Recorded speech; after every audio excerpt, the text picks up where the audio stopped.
What's going on, everyone? Got a 2015 Cadillac CTS. Today I'm going to show you how to replace the remote battery. What you're going to want to do is remove the emergency key out of the bottom of the key fob here. And to do that, right here on the right side there is a button that we're going to push. Push it with our thumb, and you can pull out the emergency key out the bottom. I'm going to turn the remote over, and I'm going to use a small flathead screwdriver, and I'm going to pry this part of the remote off. Okay, it's going to just pop right up just like this. Alright, on the back of the remote, and the back cover is what holds the battery.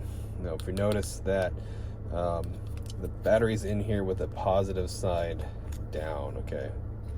Get the new battery and I'll show you. Okay, here's our new battery, and the size is a CR2032. If you need one of these batteries, check in the description box. There'll be a link to Amazon where you get one of these batteries for like $1. Okay, so if you still need one of these, check that out. But if you see right here, it says the battery size and it says positive.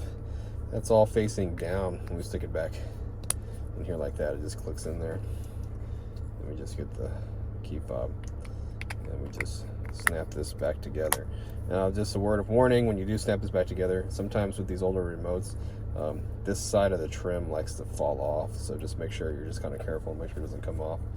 And then we just get our emergency key slided in. If it clicks in, we're all done. I hope the video was helpful. If it was, leave me a comment, let me know how well I did, and you know, drop me a like. I'll catch you guys in the next video.